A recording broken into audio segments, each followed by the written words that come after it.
Karma pala merupakan salah satu dari 5 keyakinan yang bersifat mutlak dalam Pancasrada sebagai salah satu ajaran dalam agama Hindu. Dalam ajaran karma pala, semua perbuatan akan mendatangkan hasil.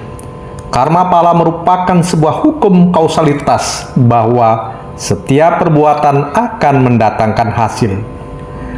Dalam ajaran Hindu, perbuatan itu terdiri atas 3 sumber, yaitu perbuatan melalui pikiran, perbuatan melalui perkataan, dan perbuatan melalui tingkah laku. Ketiganya lah yang akan mendatangkan hasil bagi setiap perbuatan yang disebut karma pala tadi. Kalau perbuatannya baik, maka hasilnya akan baik. Begitu juga sebaliknya. Perbuatan yang buruk atau asubha karma mengakibatkan atma jatuh ke neraka dan akan terlahir kembali sesuai dengan tingkat dosa yang dilakukan. Di manakala dosa yang dilakukan banyak, maka dalam kehidupan berikutnya akan menderita dan melalui berbagai siksaan, dan bahkan akan menjelma bukan sebagai manusia tetapi sebagai binatang atau neraka yukta. Akan tetapi jika perbuatan yang dilakukan baik, maka kebahagiaan hidup akan menyelimuti dan akan mendapatkan berbagai pengetahuan yang utama, dan pada akhirnya Atman bisa mencapai moksa. Atas dasar itulah Weda mengajarkan, hendaknya lah kamu melakukan 3 sifat utama yang baik yang harus dilakukan dalam kehidupan ini yang disebut dengan Trikaya Parisuddha, yaitu berpikir yang baik, berkata yang baik, dan berbuat yang baik. Karma pala sebagai ajaran kepercayaan dalam Pancasrada yang bersifat mutlak bersumber dari kitab suci Weda. Dalam Bhagavad Gita bab 3 sloka 4 dinyatakan, Na karmanam anaramban naiskaryam purusa nute naca sam yanad eva sidim samadiga jati.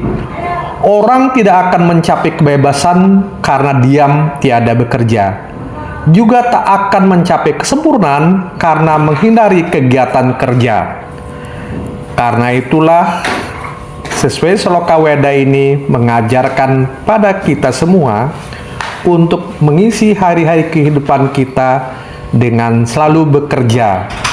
Bekerja yang dimaksud di sini adalah bekerja dengan pikiran yang baik, bekerja dengan perkataan yang baik, dan bekerja dengan perbuatan yang baik. Pada kitab suci Weda juga dibentangkan bahwa keyakinan terhadap kebenaran hukum karma pala, bahwa setiap perbuatan akan selalu mendatangkan hasil baik atau buruk, termuat dalam sloka-sloka berikut. Sloka Rigveda bab 8 sloka 97 sair 3 menyatakan, Swaesa evanir momural, orang yang bersalah mati karena perbuatannya sendiri. Dari sloka ini tegas menyatakan bahwa kebahagiaan kesengsaraan seseorang, kesuksesan dan juga kegagalan seseorang sumbernya adalah dari perbuatan sendiri. Pada sloka Rigveda bab 8 sloka 97 sair 2 dinyatakan, Ya Indra sasti afratu anusayanam adewayuh.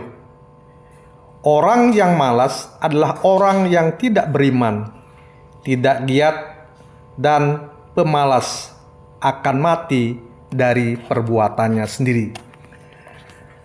Sloka ini juga menggambarkan bagaimana seseorang harus mengisi waktunya dengan produktif dan menjalankan kewajiban dharmanya melalui pikiran, perbuatan, dan perkataan yang baik. Pada sloka Atharvaveda bab 10 sloka 1 saya 5, agam astu agakri sepatah sapatayate. Orang yang berdosa menderita dari dosanya sendiri. Orang yang malas menderita dari kemalasannya sendiri. Sloka ini juga mengajarkan sebuah kebajikan bahwa seseorang akan menerima karma dari perbuatannya, baik itu penderitaan maupun berbagai cobaan kehidupan yang sumbernya dari diri sendiri. Rigveda bab 5 sloka 12 sayur 5, adurata swayam ate sucubir niyate vijani buantah. Orang yang tidak berjalan lurus seperti aku dihancurkan karena kesalahan-kesalahan mereka sendiri. Sloka ini juga jelas menegaskan bahwa manusia yang tidak berjalan di jalan Brahman atau di jalan Dharma, maka akan mencapai banyak kesulitan, bahkan kehancuran kehidupannya sendiri. Pada sloka Yajurveda bab 11 sloka 15, Om Krato Semara Klibo Semara Kertam Semara. Jiwa yang meninggalkan raga, ingatlah Om sebagai simbol aksara Tuhan, dan juga ingatlah kekeliruan-kekeliruanmu dan perbuatan-perbuatan yang lampau. Dari sloka ini mengajarkan bahwa hendaknya kita selalu melantunkan sloka-sloka mantram kebesaran Brahman, bahkan sampai mendekati ajal sekalipun. Juga melakukan refleksi terhadap kekeliruan perbuatan kita, agar kita bisa menembus di masa kehidupan hingga akhir kehidupan kita. Selanjutnya Yajurveda bab 29 sloka 22 menyatakan tawa sariram patayasnu arwam. Jiwa yang bergerak pada tubuh manusia yang fana. Dari sloka ini menegaskan bahwa tubuh kita bergerak, tubuh kita bisa melakukan kegiatan, sumbernya adalah dari Atman atau jiwa itu sendiri. Karena itu hendaknya manakala Brahman, Tuhan Yang Maha Esa, masih memberikan berkat anugerah Atman pada kehidupan kita, kita selalu merawat kebajikannya dan berusaha jangan terlalu terikat dengan duniawi, terutama yang sumbernya dari hal-hal yang buruk. Berdasarkan sloka-sloka Weda tersebut menunjukkan bahwa kesempatan menjadi manusia dalam kehidupan ini hendaknya kita isi dengan selalu melakukan kerja, dan kerja yang dimaksud adalah kerja dengan selalu berpikir yang baik, kerja berdasarkan perkataan-perkataan baik, dan kerja berdasarkan perbuatan-perbuatan yang baik, dengan selalu mengingat sifat-sifat Brahman, sifat-sifat Tuhan, dan menjalankan kehidupan kebutuhan jasmani kita dengan selalu berlandaskan pada ajaran-ajaran kitab suci Weda. Karma pala sebagai bagian dari hasil dari perbuatan kita memang tidak kita nikmati pada saat kehidupan kita. Sesuai hukum yang termuat dalam Weda, hasil perbuatan kita dapat kita nikmati pada masa kini, masa setelah kita meninggal, bahkan dalam kelahiran kembali yang terbagi dalam 3 hukum, yaitu Tripramana. Yang pertama adalah Sancita Karma Pala, merupakan hasil dari perbuatan kita dalam kehidupan terdahulu yang belum habis dinikmati dan masih merupakan benih yang menentukan kehidupan kita di masa sekarang. Apabila karma kehidupan kita terdahulu baik, maka kehidupan kita sekarang akan baik pula. Dan sebaliknya, apabila perbuatan kita terdahulu buruk, maka kehidupan kita sekarang akan buruk, baik itu dalam bentuk penderitaan, kesengsaraan, dan kesusahan. Inilah sesungguhnya yang dialami dalam kehidupan kita, yang kadang-kadang kita merasa mendapatkan perlakuan tidak adil, sudah melakukan kerja yang sama, bahkan perbuatan lebih baik, tapi kadang hasilnya berbeda antara satu manusia dengan manusia yang lain.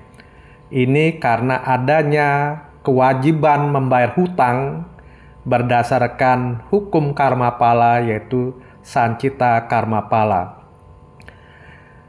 Karma pala yang kedua yaitu Prabda Karma Pala, yang merupakan hasil dari perbuatan kita pada kehidupan sekarang ini tanpa ada sisanya, di mana sewaktu masih hidup telah dapat memetik hasilnya atas karma perbuatan kita sekarang. Itulah orang sering mengatakan ini karma pala cicih. Jadi sesungguhnya orang yang mendapatkan karma-karma langsung pada kehidupan sekarang, seperti para koruptor, penjahat, yang karena perbuatannya bisa ditangkap, bisa dihukum, itu kadang kita sesali, bahkan kadang iri dengan kenapa orang lain juga melakukan perbuatan korupsi, perbuatan penyimpangan, perbuatan jahat, tetapi kok tidak ada tidak kena hukum, tidak tertangkap, dan sebagainya. Sesungguhnya menurut Prabda Karma Pala, orang yang mendapatkan hukuman langsung dalam kehidupan sekarang adalah orang yang lebih disayang oleh Tuhan, orang yang lebih disayang oleh Brahman, karena dia harus menghabiskan dosa-dosanya dengan hukuman langsung. Dan dengan demikian, pada kehidupan yang akan datang, orang bersangkutan bisa memetik pelajaran dari karma yang telah dia terima pada kehidupan yang sekarang, sehingga kehidupan pada reinkarnasi berikutnya dia bisa menjadi manusia yang bisa mencapai kebahagiaan lebih baik dari kehidupan sekarang. Yang ketiga ada Kriyamana Karma Pala, yang merupakan pala dari perbuatan yang tidak dapat dinikmati langsung pada kehidupan saat berbuat. Namun akibat dari perbuatan pada kehidupan sekarang akan diterima pada kehidupan yang akan datang setelah orang tersebut mengalami proses kematian, serta pahalanya akan dinikmati pada kelahiran berikutnya. Nah, inilah akan kita alami manakala dosa-dosa kita lakukan sekarang kita tidak tebus, akan kita nikmati pada kehidupan sekarang, sehingga kita bisa lahir dalam bentuk bisa menjadi binatang, bisa menjadi manusia, tetapi kehidupannya akan lebih sengsara manakala kita melakukan kejahatan kepada seseorang pada kehidupan terdahulu, misalnya memperlakukan tidak adil, maka pada kehidupan berikutnya kita harus membayar utang itu kepada yang bersangkutan dalam bentuk pelayanan yang lebih baik. Misalnya pada saat kita mendapatkan posisi yang baik, misalnya tidak melakukan kewajiban karma, pikiran, perkataan, perbuatan yang baik, maka dosa-dosa yang kita lakukan pada saat ini akan kita tebus pada kehidupan berikutnya, di mana orang yang kita perlakukan tidak baik pada saat kehidupan berikut bisa menjadi bos kita misalnya. Dengan demikian pada saat itulah kita bisa akan menebus, akan membayar utang-utang dosa yang kita harus tebus kepada karma-karma yang telah kita perlakukan tidak baik. Para sahabat semua, jadi hukum karma pala dalam ajaran agama Hindu adalah bersifat mutlak. Siapapun dia akan mengalami penghukuman atas perbuatan yang dilakukan. Tidak seorang pun akan lolos dari perbuatan yang dilakukan. Tinggal apakah perbuatan itu kita bayar sekarang, langsung pada saat kita melakukan perbuatan, atau kita menebusnya pada kehidupan yang akan datang.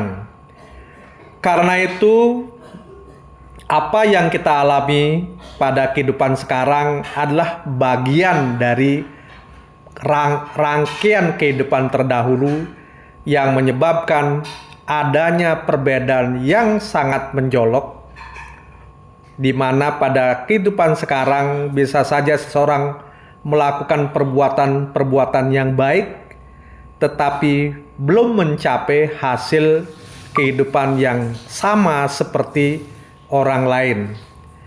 Pada posisi ini, kembalilah ingat bahwa tidak seorang pun akan menerima penderitaan yang bersumber bukan dari dirinya sendiri.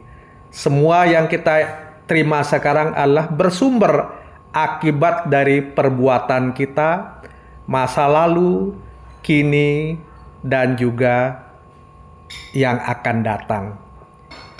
Kiranya kita semua, para sahabat, selalu memupuk, saling mendorong, saling menguatkan agar berlomba, berinvestasi, melakukan perbuatan-perbuatan dengan pikiran yang baik, perkataan yang baik, dan perbuatan yang baik yang akan membebaskan Atman kita bisa bersatu dengan Brahman.